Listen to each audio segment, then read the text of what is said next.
दिया है भगवान ने।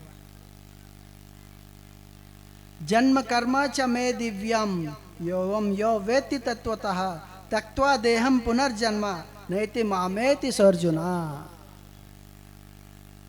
भगवान कहते हैं मेरे दिव्य दिव्य कर्मों को और दिव्य अवतारों को जो जो भजता है, जो श्रद्धा पूर्वक भजन पूर्वक इसे श्रद्धा से भजता है, वो मोक्ष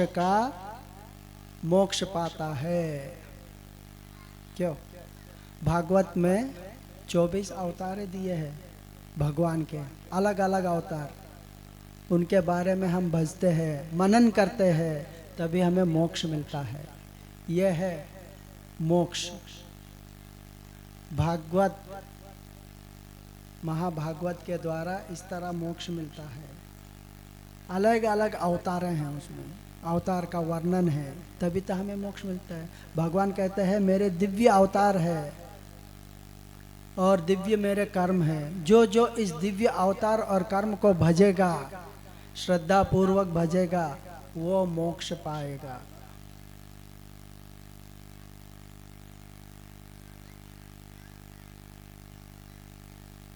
तो सृष्टि के आरंभ में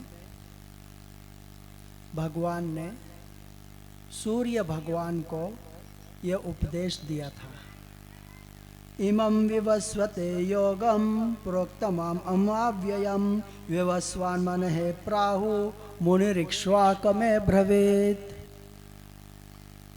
भगवान कहते हैं मैंने ही साक्षात सूर्य भगवान को उपदेश दिया था, भगवत गीता का उपदेश दिया था। भगवत गीता यानी मूल्य का सागर है भगवत गीता। वो मूल्य का उपदेश मैंने सूर्य भगवान को दिया था, और सूर्य भगवान तब से अब तक वही मूल्य को पालन करते हुए अभी तक वही चल रहे हैं। अविनाशी तत्व हो गए हैं। देखो, जो पालन करता है वो अविनाशी हो जाता है, उनका कभी विनाश नहीं होता है।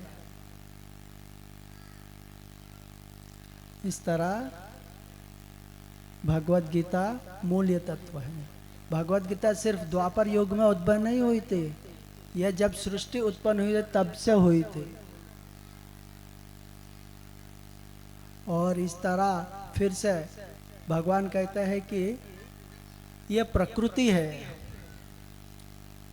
और प्रकृति के जो जाल से ये जो मूल्य है, जो धर्म है, वो कभी कभी छा जाते हैं।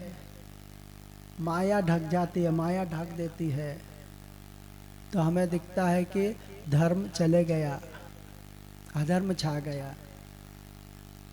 जिस तरह अब कुछ समय के बाद, कुछ यानी 6 बजे 5 बजे जिस तरह सूर्य ढल जाता है तो अंधकार छा जाता है, उस तरह धर्म के ऊपर से धूल के जैसे छा जाती है।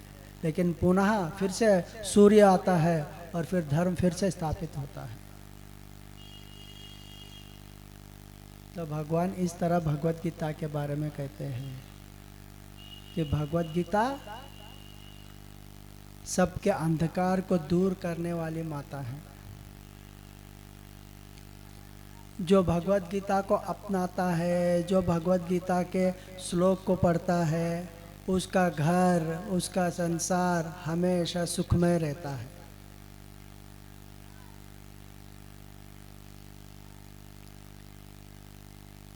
क्योंकि यह जीने का एक रहस्य है। मनुष्य आनंद किस तरह रहता है? हर मनुष्य सिर्फ आनंद के लिए सोचता है कि हमें आनंद किस तरह मिले, हम किस तरह सुखमय जीवन व्यतीत करें। तो हमें यह भगवत गीता सिखाती है कि हमें किस तरह आनंद से हम हमारा जीवन को सुखमय व्यतीत कर सकते हैं, और भूमि के ऊपर रहते हुए भी हम सुखी से रह सकते हैं, और फिर बाद में इस तरह से जाने के बाद भी हम सुखी से रह सकते हैं। यह भगवत गीता कहती है। भगवत गीता मनुष्य को स्टडी रूप देती है, स्टडी बनाती है, षटफोट बनाती है, तभी मनुष्य जीता है, आनंद से जीवन जीता है। यह भगवत गीता का है। एक भजन हो गया।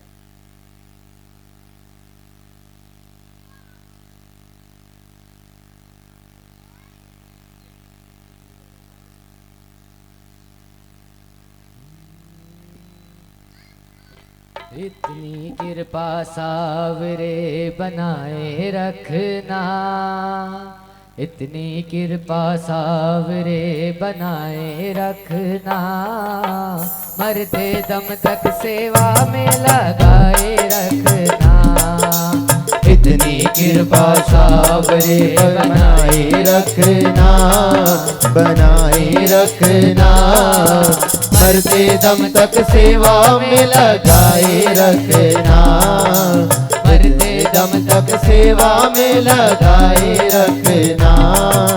तू मेरा मैं तेरा बाबा, तू राजी मैं राजी, तेरे नाम पे लिख दी मैंने इस जीवन की बाजी। तू मेरा मैं तेरा बाबा, तू राजी मैं राजी, तेरे नाम पे लिख दी मैंने इस जीवन की बाजी। लाज तुम्हारे हाथ है बचाए रखना, बचाए रखना, मरते दम तक सेवा में लगाए रखना। इतनी कृपा सावरे बनाए रखना, बनाए रखना, मरते दम तक सेवा में लगाए रखना।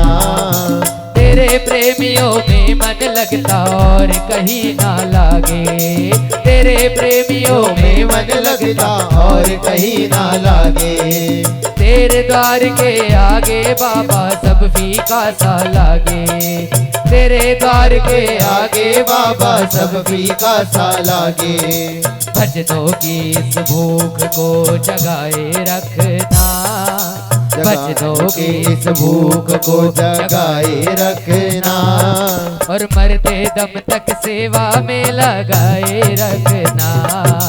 इतनी कृपा सावरे बनाए रखना, बनाए रखना, मरते दम तक सेवा में लगाए रखना, मरते दम तक सेवा में लगाए रखना।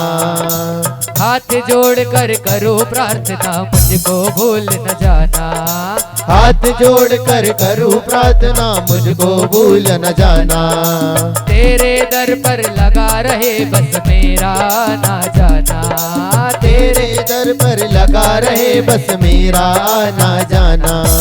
दिन पे दिन ये सिलसिला चलाए रखना, दिन पे दिन ये सिलसिला चलाए रखना, और मरते दम तक सेवा में लगाए रखना। इतनी कृपा सावरे बनाए रखना, बनाए रखना, मरते दम तक सेवा में लगाए रखना, मरते दम तक सेवा में लगाए रखना, मरते दम तक सेवा में लगाए रखना।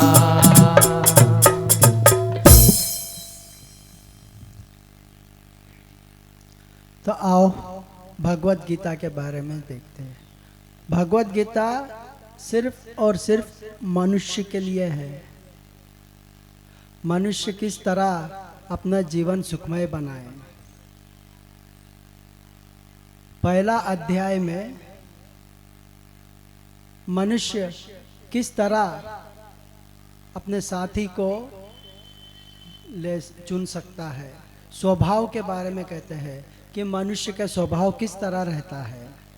हर स्वभाव एक एक मनुष्य का अलग अलग स्वभाव रहते हैं। तो वो स्वभाव किस तरह है, तो हमें पहले स्वभाव के देखने में क्या मिलता है। धर्म क्षेत्रे कुरुक्षेत्रे समवेतायुत्सवः मामका पांडवाश्चैव किं कुर्वत् संजयः। यहाँ पर हमें क्या देखने को मिलता है। धृतराष्ट्र का स्वभाव। धृतराष्ट्र क्या कहता है, मामका पांडवाश्चैव किं कुर्वत् संजयः। मेरे मेरे मेरे, यह है राजसिक स्वभाव। सिर्फ मेरा मेरा कहते रहता है, मेरा मेरा परिवार, मेरे सज्जन, मेरे लोग, मेरे और पांडवों के लोगों ने क्या किया, सिर्फ मेरे बारे में कहते हैं। सिर्फ मैं की बकरियां चलाते रहते हैं।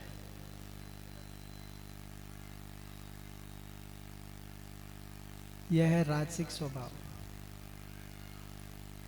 इस तरह के स्वभाव वाले व्यक्ति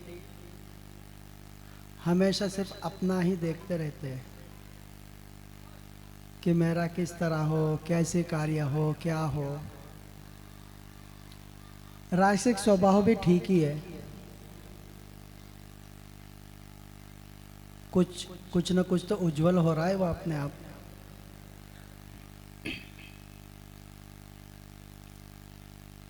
सिर्फ अपने बारे में सोचेगा, अपने लोगों के बारे में सोचेगा, राजसिक स्वभाव। फिर दूसरा स्वभाव आता है दृष्ट्वेताम तो पांडवानिकम योडम दुर्योधनस्तदा आचार्यम उपसंगम्य राजा वचनम ब्रवीत पश्यैताम पांडुपुत्राणाम आचार्यम महतिम चमुम योडाम द्रुपदपुत्रेण तव शिष्येन धीमता। देखो यह स्वभाव दुर्योधन का है, तामसिक। ऐसे स्वभाव वाले बहुत खतरनाक रहते हैं।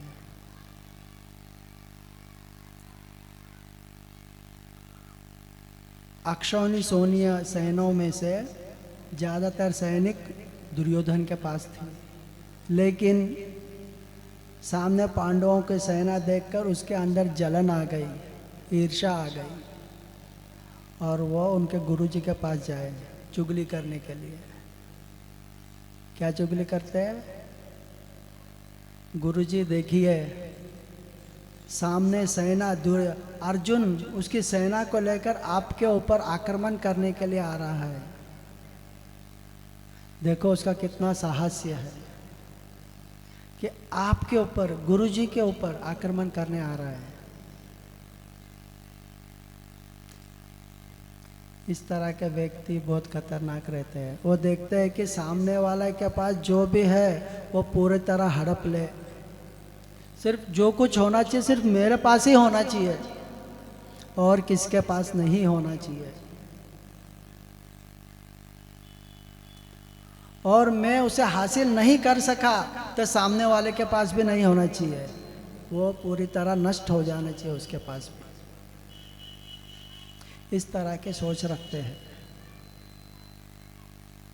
तामसिक लोग। तो सावधान हो जाए, जिसके अंदर भी तामसिक वृत्तियां हो वो उसे दूर कर दे, क्योंकि वह संसार के लिए हानिकारक है।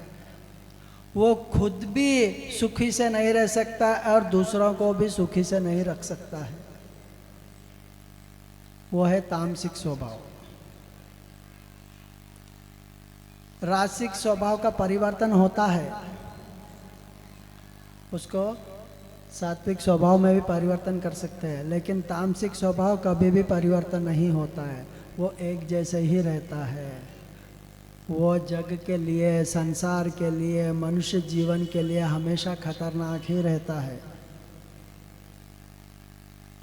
तो सावधान हो जाइए, कोई भी तामसिक प्रवृत्ति का होगा तो उससे कभी दोस्ती ना कीजिए, क्योंकि वह हमेशा वह सामने वाले के धन संपत्ति के ऊपर ही नज़र रखता है। सामने वाले के पास क्या है, मेरे पास क्या नहीं है, उससे हड़प लो। कभी हड़पाने जाता है तो उसे नष्ट कर दो, मेरे सिवा और कोई नहीं रहना चाहिए। यह रहता है तामसिक स्वभाव।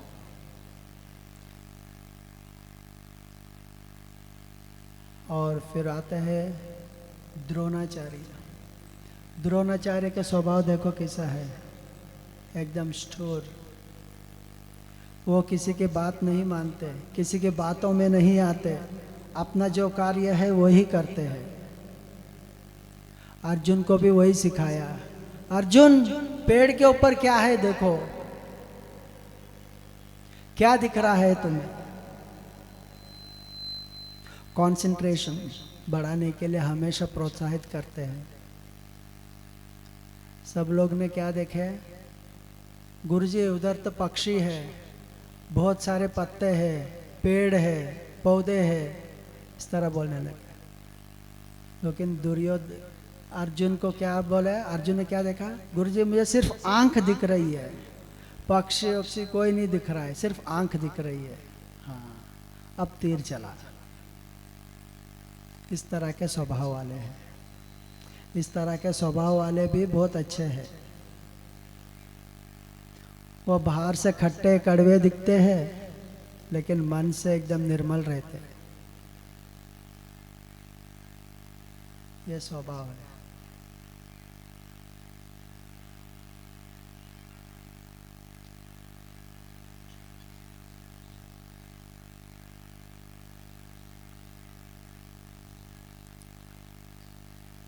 दुर्योधन अपने पितामह तक उनको भी अपमानित करता है। अपर्याप्तम तदास्माकं बलम भीष्माभिरक्षितुम पर्याप्तम तदमेतेषां बलम भीमाभिरक्षितुम। देखो, अपने पितामह को भी उन्होंने नहीं छोड़ा। सबको उचकाने की कोशिश करते हैं, कोई न कोई तो आए, मेरी बात सुने और मुझे सहायता करे। किस लिए? सामने वाले को गिराने के लिए। लेकिन भीष्म किस तरह के स्वभाव वाले हैं?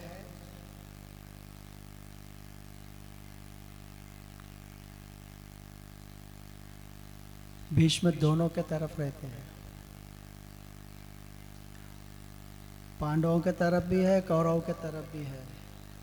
इसलिए वो भीष्म को किस तरह अपमानित करता है। भीष्म, आप हमारे तरफ रहते हुए भी कुछ काम के नहीं हो। आप किसी को मार नहीं सकते, क्योंकि दोनों तरफ आप हो, सब बच्चे आपके हैं, आप समान रूप से देखते हो।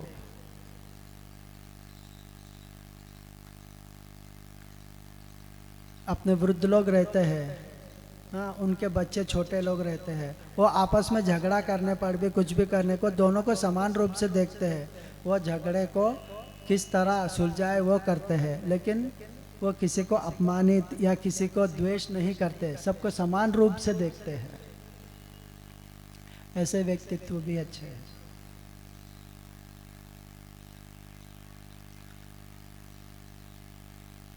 जब दुर्योधन ने इस तरह अपमानित करने पर भी उसके अंदर खुशी दिलाने के लिए क्या करते हैं, तस्य संजयन हर्षम कुरु वृद्धा पितामह सिंहनादम विनादोश्च शंखम दग्मो प्रतापवान। सब लोग युद्ध भूमि में खड़े थे। जब युद्ध में शंख वादन होती है तो अंदर से सबको जोश आता है कि हाँ चलो युद्ध आरंभ हो गया है, युद्ध करें। इस तरह उन्होंने दुर्योधन को प्रसन्न किया कि चलो युद्ध प्रारंभ हो गया, ये बातें छोड़ और युद्ध कर। कायरता के जैसे चुगली उगली करने मत जा, युद्ध कर। इस तरह संकेत देते हैं। लेकिन दुर्योधन क्या है, उसके पास इतनी सेना सब कुछ होने पर भी सिर्फ पांडवों से डर रहा है।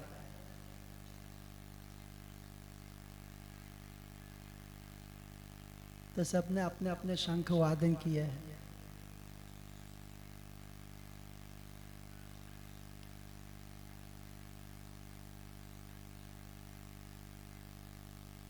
अनंत विजय राजा, अनंत विजय शंख नामक युधिष्ठिर ने बजाया, पौंड्रंग नामक शंख भीम ने बजाया, और पंचजन्य ऋषिकेश ने बनाया, देवदत्त धनंजय ने बजाए शंख।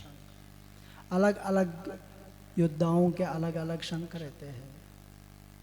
शंख वादन से युद्ध प्रारंभ करने की घोषणा की। क्षत्रिय जब युद्ध का जब युद्ध प्रारंभ होने के पहले शंख वादन होता है तो सबके अंदर जोश पैदा होती है। इसी तरह जोश अर्जुन के अंदर भी पैदा हुई। अर्जुन ने क्या किया, जब शंखवादन होने के बाद धनुष को एकदम कस के पकड़ा, चलो युद्ध करेंगे।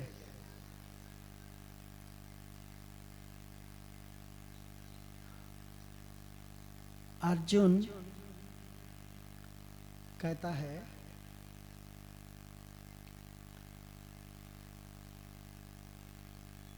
सेनयोरु भयो मध्य प्रथम स्थापय मेच्युता। हे ऋषिकेशा, ऋषिकेशम तदा वाक्यम इदम मिह महीपते। हे ऋषिकेश, हे श्री कृष्ण, हे परमात्मा, मेरे रथ को दोनों सेनाओं के बीच में जाके खड़ा करते हो। क्यों? देखो अर्जुन सात्विक है लेकिन उसके अंदर अहंकार उत्पन्न हो रहा है। अर्जुन कहता है कि दोनों सैनिकों के बीच में मेरा रथ जाके खड़ा करते हो। क्यों? क्योंकि मैं देखते लियो कि कौन कौन युद्ध करने के लिए इधर आए हैं। मेरा एक बाण हजारों लोगों को मृत्यु में डाल देता है, हजारों लोगों के मृत्यु कर देता है। तो मुझे देखते लियो कि कौन कौन मेरे पक्ष में है और कौन कौन दुर्योधन के पक्ष में है। लेकिन जो ये युद्ध होने वाला है ये मामूली युद्ध नहीं है, धर्म युद्ध है। तो धर्म युद्ध में अहंकार नहीं रहना चाहिए। श्री कृष्ण भगवान कहते हैं ठीक है, मैं दोनों सैनिकों के बीच में लेके जाता हूं, युद्ध करो। अर्जुन की आंखें अहंकार से ढकी हुई थी। जब दोनों सैनिकों के बीच में जाता है और आंखें खोल के देखता है, हाँ मैं अभी शत्रुओं को मारूंगा, अभी युद्ध करूंगा, तो चारों तरफ देखने लगता है। क्या दिखता है उसे? शत्रु तो कुछ नहीं दिखते हैं, सभी उसको अपने माता पिता पौत्र सखी सब कुछ दिखने लगते हैं। तत्र पश्यांसि तान् पार्थ पितॄन् अथ पितामहान् आचार्यान् मातुलान् भ्रातॄन् पौत्रान् पौत्रुं सखीं तथा। सब बंधु लोग दिखने लगते हैं। तब कहता है, हे कृष्ण, अपन युद्ध करने आए हैं या पार्टी करने आए हैं? यहाँ पर सब जो देख रहा हूं वो सब तो अपने संबंध ये लोग हैं, रिश्तेदार लोग हैं। कोई तो पितृ है, कोई तो पिता है, कोई तो आचार्य है, कोई तो भातृ है, कोई तो पौत्र है। इनके साथ युद्ध करना है। इनके साथ युद्ध करके मैं क्या करूंगा?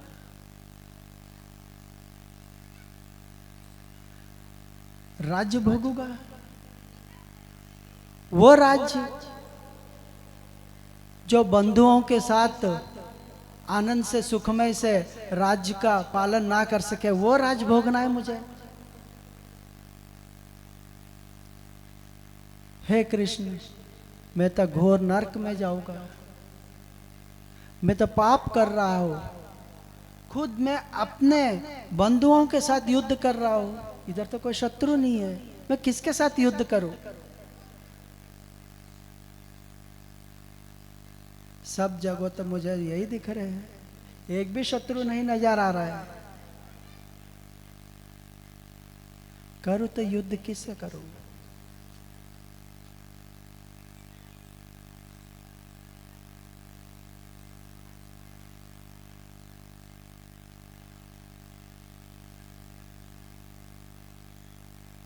इस तरह अर्जुन विषाद में आ जाता है। विषाद में आकर बोलता है, जब अपन विषाद में आते हैं, कुछ तकलीफ में आते हैं, तब अपन क्या होता है? द्वष्ट्वेनं स्वजनं कृष्णायुत्सं समुपस्थितं सीदन्ति मम गात्राणि मुखं च परिशुष्यते वेपतुश्च शरीरे में रोमहर्ष च जायते। 8 तरह की चिन्ह हमें उत्पन्न होती है। गला सूख जाता है, जो कार्य हमें नहीं करना चाहिए उसे करने जाते हैं तो पसीना आने लगता है। हम कोई भी चीज हाथ में पकड़ नहीं सकते, गिर जाते हैं।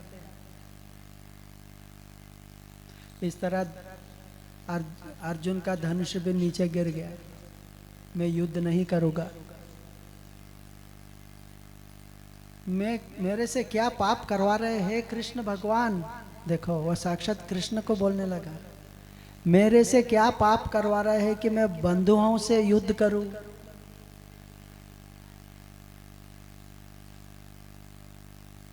श्री कृष्ण भगवान कहते हैं कि तुम 5 भाइयों ने राज्य को दांव पर लगा दिया, सब कुछ दांव पर लगा दिया। तुमने आगे पीछे देखा नहीं कि प्रजा किस तरह त्राही माँ कर रही है। क्योंकि जो राजा होता है, जो दूसरा राजा अपने देश में आक्रमण करता है, क्या वो अपने प्रजाओं को क्या सुखी रखेगा? ज्यादा किस्त लेने के लिए कोशिश करता है। ज्यादा काम करो, पैसा उत्पन्न करो, तिजोरी में डालो, यही तो होता है राज्य में। तुमने अधर्म किया है अर्जुन, तुम 5 भाइयों ने अधर्म किया है। तुमने जोधा में अपने राज्य को खो दिया है। तुमने ये नहीं देखा है कि सब लोगों ने तुम्हें नियुक्त किया है, राजा बनाया है, ताकि तुम इनका भरण पोषण करो, सब कुछ करो, लेकिन तुमने इनको तो दांव पर लगा दिया। अब बंधुओं को देख के क्या करोगे? तुम्हारा धर्म का पालन करो, पहले इन्हें मुक्ति दिलाओ, दूसरे राज्य से ये राज्य को छुड़वाओ। अर्जुन कहता है नहीं, मैं सन्यास लेता हूं। क्या सन्यास लेना इतना आसान है? कर्म का बोझ इतना गठरी में घोल के तू सन्यास लेगा? कर्म तो करना ही पड़ेगा। युद्ध कर, युद्ध में जीत, और फिर बाद में तुझे जो करना है वो कर। प्रजाओं को पहले रक्षा कर।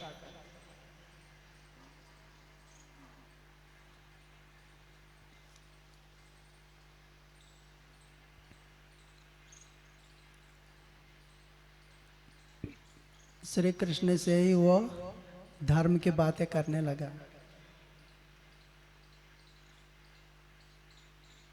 यद्यपेते न पश्यन्ति लोभ पहत चेतसः कुलक्षय कृतं दोषम मित्रदोहे च पातकम् कथं नेगेयमस्माभिः पापदस्मा निवर्तितुं कुलक्षय कृतं दोषम प्रपश्याद्भि जनार्दन। हे जनार्दन, युद्ध करने से कितने माएँ विधवा हो जाएगी। कुलक्षय प्रणश्यन्ति कुलधर्मा सनातना धर्मो नष्टे कुलम कृष्ण अभयच्युतः। अधर्म छा जाएगा, क्योंकि युद्ध करते समय कितने लोग चले जाते हैं सैनिक, कितने विधवाएं हो जाती है, कितने हत्याएं होती है, कुल का नाश हो जाएगा। कुछ राजा लोग अपनी स्त्रियों को लेके चले जाते हैं, जीत जाएंगे तो। कुल स्त्री स्त्री दोषम स्त्री से दृष्टासु वार्णया जायते वर्ण संकरा। वर्ण संकर उत्पन्न हो जाएगा। इस तरह के बहुत सारे बातें करते हैं। अपने को भी ऐसी बातें आती है। जब सिग्नल के पास अपन सिग्नल तोड़ के जब भागने जाते हैं, जब पुलिस पकड़ता है ना, तब अपने को सब याद आती है। हाँ, सिग्नल नहीं तोड़ना चाहिए, सिग्नल तोड़ना पाप है। सिग्नल तोड़ेगा तो पैसे जेब से पैसा उसके पास जाता है। ये सब धर्म आते हैं अपने को। लेकिन जब पुलिस नहीं दिखता तब क्या करते हैं? क्रॉस कर देते हैं। जब हमें कोई पकड़ता है या जब हमें पता चलता है तब अपने अंदर से धर्म उत्पन्न होता है कि हाँ ये सही है, ये गलत है, ये सही है। पहले से क्यों नहीं हुआ? तुमने इतने युद्ध किए हैं तब आपको क्यों नहीं पता चला कि कुलक्षय होगा? इतने लोग मर जाते हैं युद्ध में, अभी क्यों बोल रहे हैं? मोह, बांधत्व,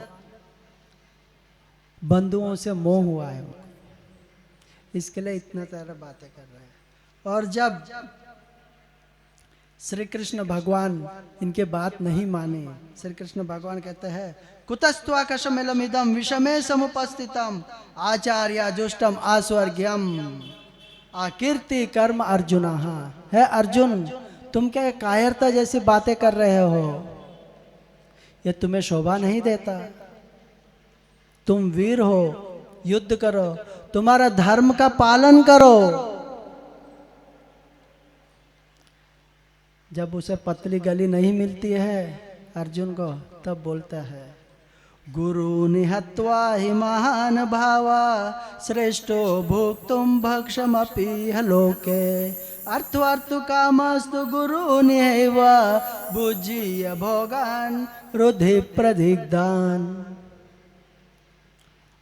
अर्जुन सोचता अब तक श्री कृष्ण भगवान मान जाएंगे, अब युद्ध नहीं करने को बोलेंगे। क्या बोलते हैं? हे श्री कृष्ण, गुरुओं से मैं युद्ध किस तरह करूं? द्रोणाचार्य मेरे गुरु है, उनसे मैं युद्ध किस तरह करूं? और उनके रक्त से सिंची हुई भूमि को मैं किस तरह पालन करूं? मैं युद्ध नहीं करूंगा।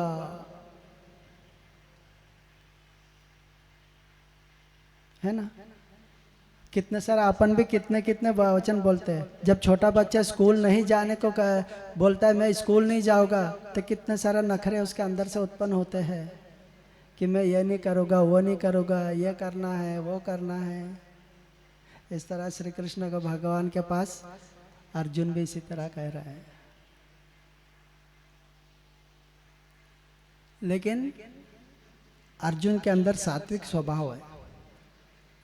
इतना कहने पर भी वो कहता है कार्पण्य दोषोपहत स्वभावा पृच्छामि त्वं धर्म सम्मूढ़ चेता यश्रेयस्यानि निश्चितं ब्रूहि तन्मे शिष्यस्तेऽहं साधिमातं प्रपन्नम्।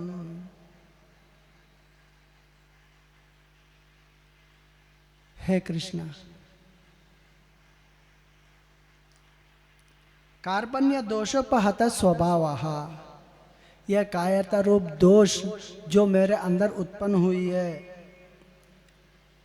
जो धर्म को नहीं करने दे रही है, मुझे यह भी पता नहीं चल रहा है कि क्या धर्म है और क्या अधर्म है। मैं दोनों के बीच में फंसा हूं। हे कृष्ण, मैं आपका शिष्य हूं।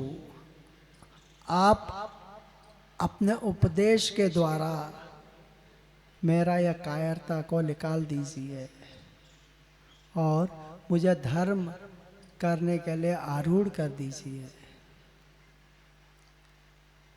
यह है सात्विक स्वभाव। हम गलतियां करते हैं, मनुष्य हमेशा गलतियां करता है, लेकिन गलती स्वीकार करता है कि हाँ मैंने गलती स्वीकार की है, मैंने गलती की है, मेरे अंदर इस तरह यह मोह उत्पन्न हुआ है, अब मुझे इससे बाहर निकलना नहीं आ रहा है। आप हमें उपदेश दीजिए कि किस तरह हम बाहर निकलें।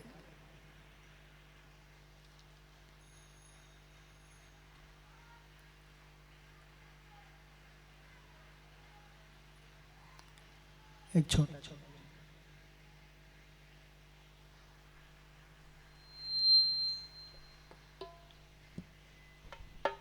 लगन तुमसे लगा बैठे, लगन तुमसे लगा बैठे, जो होगा देखा जाएगा।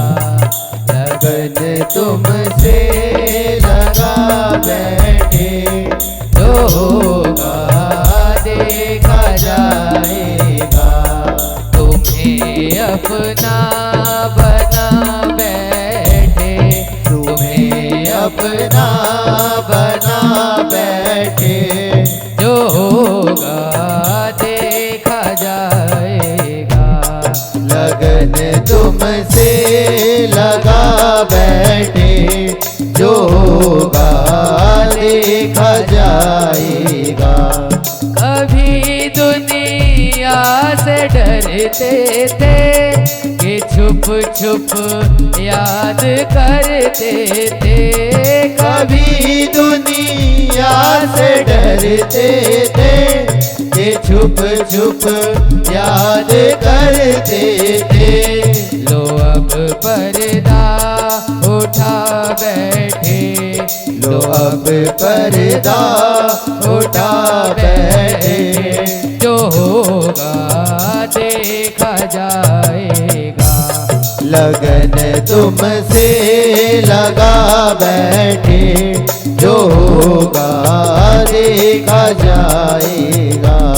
कभी ये ख्याल था दुनिया हमें बदनाम कर देगी।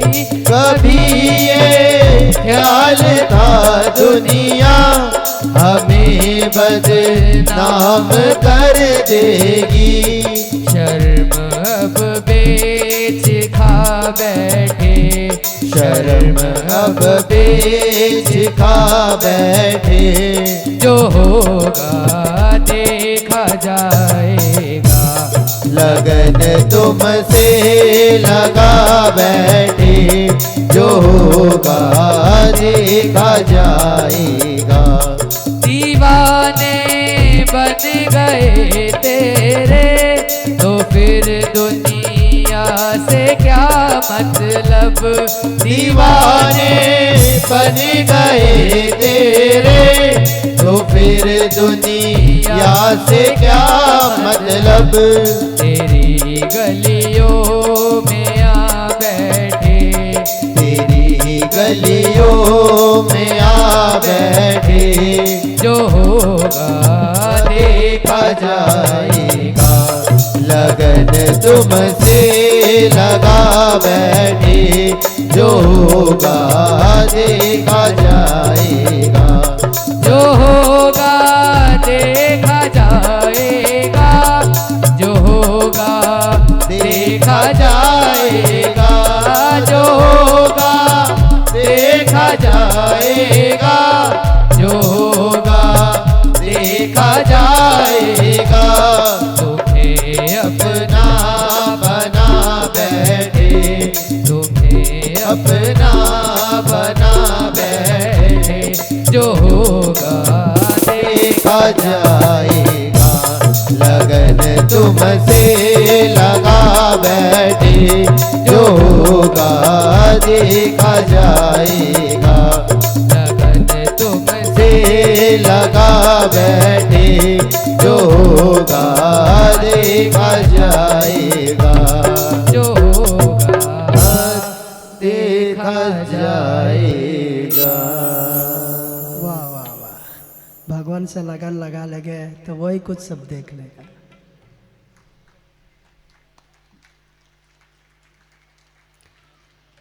तो अब श्री कृष्ण भगवान जो अर्जुन के अंदर प्रश्न उत्पन्न हुए हैं कि बांधवों से, बंधुओं से जो मोह उत्पन्न हुआ है उसे कैसे दूर करें।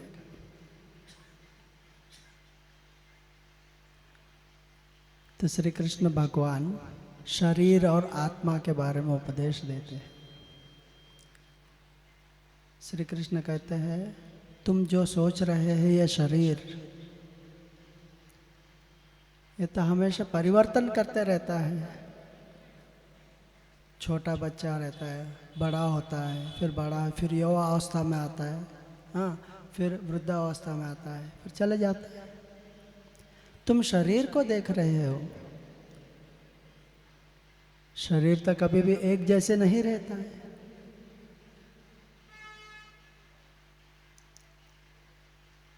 नाशवान शरीर है, यह शरीर नाशवान है।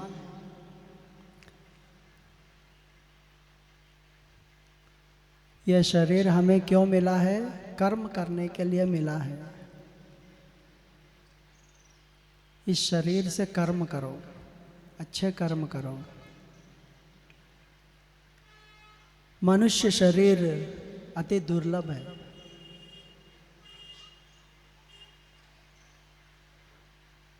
कई योनियों में पड़ते त्रास होके, कई योनि में भोगते भोगते भोगते हमें मनुष्य शरीर मिलता है। लेकिन हम लोग क्या करते हैं? यह मनुष्य शरीर से भी सिर्फ पेट का पालन किस तरह किया जाए यही सोचते रहते हैं, आगे कुछ नहीं सोचते। शरीर के बिना हम कुछ नहीं कर सकते, लेकिन ये शरीर नाशवान है, फिर किस तरह करें?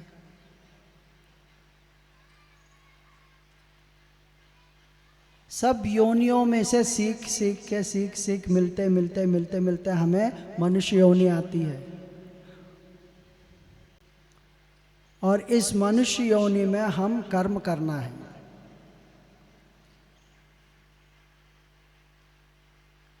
कर्म करने के बिना नहीं रह सकते।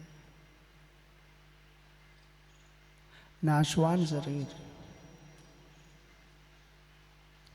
इस शरीर से हम कार्य करो, अच्छे कार्य करो। सिर्फ पेट पालन के लिए कार्य मत करो, ये तो सब करते हैं। पेट पालन सब पशु पक्षी सब कीट सब करते हैं, तो उसमें और अपने में अंतर क्या है? मानव योनि श्रेष्ठ है तो कुछ न कुछ तो अंतर तो होना चाहिए। तो क्या अंतर है? भगवान कहते हैं 84 लाख योनियों में तुझे भटका के भटकाने के बाद तुझे मनुष्य योनि देता हूँ। मनुष्य योनि प्राप्त होती है, और मनुष्य योनि में तू क्या कर रहा है? पेट पूजा। यह नहीं है, इसके अलावा बहुत कुछ करना है तुझे मोक्ष के मार्ग में जाने के लिए यही एक साधन है। मनुष्य योनि ही एक साधन है, उसके द्वारा ही तू आगे जा सकता है। बाकी योनि तो भोगी योनि है। इसमें ही तू ज्ञान संचय करके अपने मन को भक्ति में लगाए हुए दृढ़ करते हुए तू आगे बढ़ना है। ये शरीर है, इसके अंदर जो हुए वो मैं हूँ, नाशवान, कभी नाश नहीं होने वाला आत्मा।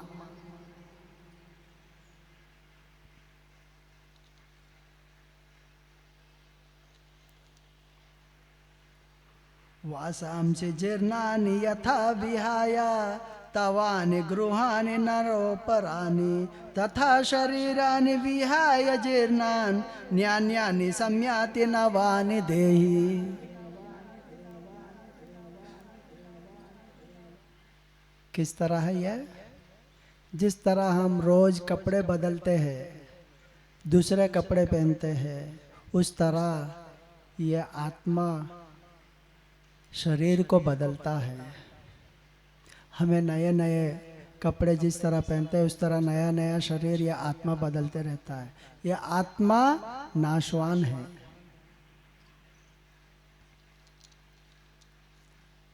नैनम छंदन्ति शास्त्राणि नैनम दहति पावकः नैनम क्लेदो यन्त्यापो शोषयति मारुतः। भगवान कहते हैं इस आत्मा को न कोई शास्त्र काट सकता है, अस्त्र न अग्नि जला सकती है, न जल इसको गीला कर सकता है, न वायु इसे सुखा सकती है। यह अविनाशी तत्व है।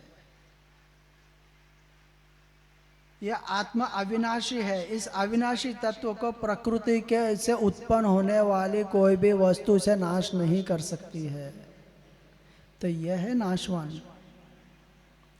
जो शरीर है वो है शर, हमेशा बदलते रहने वाला। तो तू इसके ऊपर मोह कर रहा है, शरीर के ऊपर। जो अंदर जो आत्मा है उसे कब देखेगा? धर्म का पालन कर।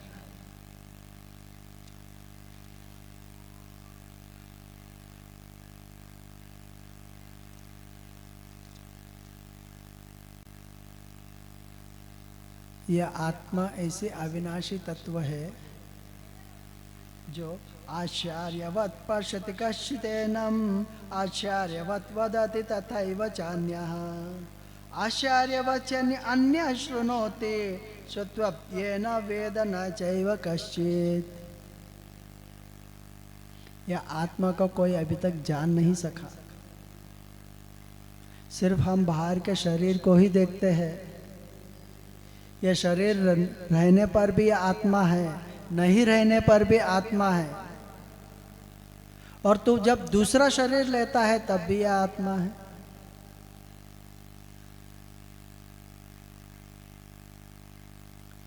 कई लोग, भगवान कहते हैं, कई लोग इस आत्मा को आश्चर्य से देखते हैं, यानी अनुभव करते हैं। यह आत्मा क्या है, इस तरह आश्चर्य से अनुभव करते हैं। कोई इसको आश्चर्य की तरह वर्णन करता है, कोई इसको आश्चर्य की तरह सुनता है। लेकिन कितना भी सुनने पर, कितना भी वर्णन करने पर इसके बारे में कोई कुछ पता नहीं चलता है। यह अविनाशी तत्व है। तो तू किसको मारने को जा रहा है? अविनाशी तत्व जो प्रकृति के कोई वस्तुओं से इसका कुछ छेदन नहीं हो सकता, क्या उसको मारने जा रहा है? या शर को मारने जा रहा है जो हर समय बदलते रहता है? यह आत्मा के लिए एक साधन है, उसको मारने जा रहा है। इस तरह भगवान उसको मोह से उपदेश देते हैं छुटकारा पाने के।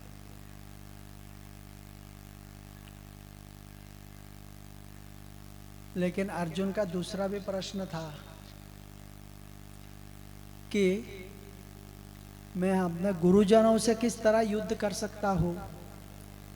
मेरे गुरुजन हैं, उनके खून से संचय हुए ये भूमि को मैं किस तरह पालन करूँगा? तो भगवान कहते हैं, स्वधर्मम अपि चावेक्षम न विकम्पितुमर्हसि धर्मार्थे युद्ध श्रेयन्यो क्षत्रियस्य न विद्यते।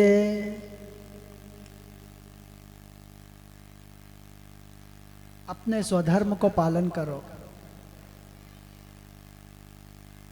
अपना जो धर्म है उसे पालन करो। अर्जुन का क्षत्रिय धर्म था, इसलिए युद्ध करो। अपने धर्म को पालन करते हुए उसमें ही मर जाने पर भी अपने को गति प्राप्त होती है। अपने धर्म से हम कभी भी विचलित नहीं होना चाहिए। हम अपना धर्म को पालन करना चाहिए।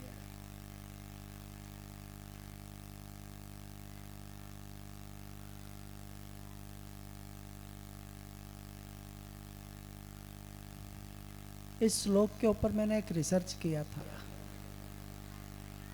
स्वधर्मम अपि चैवेक्षम न विकम्पितुमर्हसि, यानी अपना कर्तव्य कर्म का अपन करते रहो। जब हम अपने कार्य को अपना कार्य नहीं समझते हैं तब वो पराधर्म हो जाता है। उसको अपन अपनी छराद निभा नहीं सकते। जब कोई भी कार्य को हमारा मेरा कार्य है इस तरह अपन करते हैं तो उसमें टूटियां कुछ भी आने पर भी सुधार कर सकते हैं। अपने आप अपन सुधार करते हैं, अपने आप अपने को ज्ञान प्राप्त होता है कि इसको किस तरह सुधार करना चाहिए। इसलिए कोई भी कार्य श्रद्धा पूर्वक करो, अपना है समझ के करो। यह कार्य मेरा है, मुझे करना चाहिए, इसे श्रद्धा पूर्वक करना चाहिए। कोई भी कार्य श्रद्धा से करो, फल आपको अपने आप आता है। वो कार्य, वो श्रद्धा, वो जो श्रद्धा है वो तुम्हें वो फल देने के लिए इच्छुक हो जाती है। कभी भी आपका कार्य असफल नहीं होगा जब आप श्रद्धा पूर्वक अपना कार्य करोगे तो। लेकिन हम क्या करते हैं, यह कार्य मेरा नहीं है, अपन मन लगा के नहीं करते हैं। होता है कभी कभी जब माताएं लोग रसोई घर में जाती है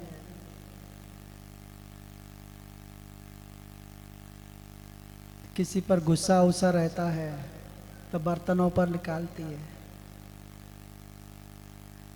बर्तनों को इधर पीट के उधर पीट के।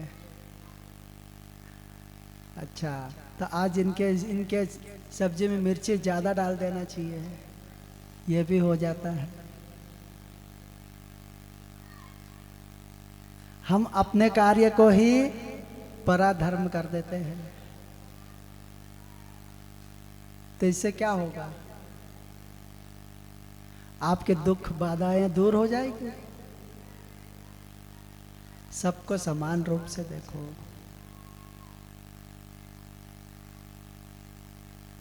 कोई सा भी कार्य अपना है, यह कार्य मेरा है, मुझे करना है, श्रद्धा पूर्वक करना है, लेकिन उसमें मोह नहीं रखना है। इस तरह करो, हमेशा सिद्ध रहता है।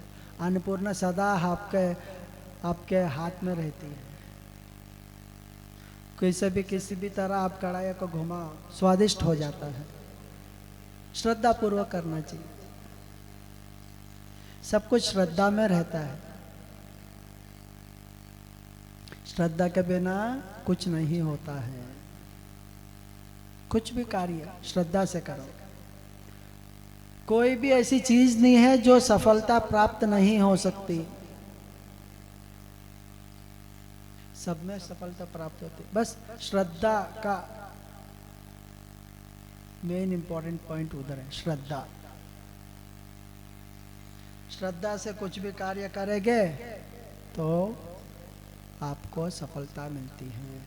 कई मनुष्य कहते हैं कि मैं कितना भी कार्य करता हूँ मुझे वो पूर्ण ही नहीं होती है, मुझे सफलता ही नहीं मिलती है। क्यों नहीं मिलेगी सफलता? सफलता आपके श्रद्धा में छुपी है, उसमें आपकी श्रद्धा में कुछ खोट होगी, इसलिए आपको सफलता नहीं मिलती है। सफलता मिलने के लिए श्रद्धा जरूरी है।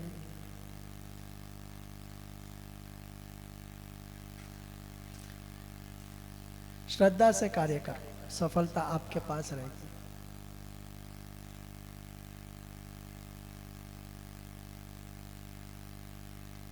अथ चेत्वामिमं धर्म्यं संग्रामं न करिष्यसि तत्वं स्वधर्मं कीर्ति च हित्वा पापम अवाप्स्यसि। जब हम अपने कार्य को श्रद्धा पूर्वक नहीं करते हैं तो अपने को पाप लगता है। कुछ भी कार्य करेंगे, कोई भी कार्य करेंगे, श्रद्धा पूर्वक करो।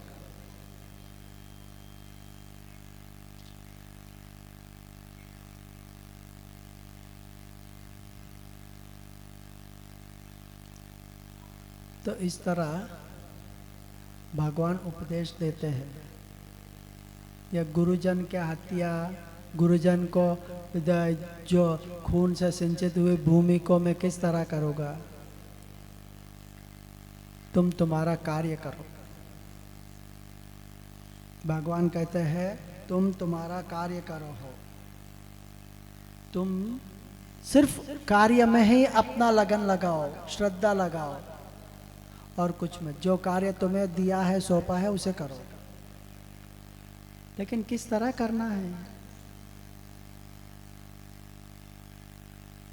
सुख दुखे समे कृत्वा लाभ लाभो जया जये तथो युद्धा युज्यस्व नैवं पापम समाप्स्यते। भगवान कहते हैं कि तुम युद्ध करो, लेकिन अपने मन में पहले यह ठहरा लो, युद्ध के पहले अपने आप को जय पराजय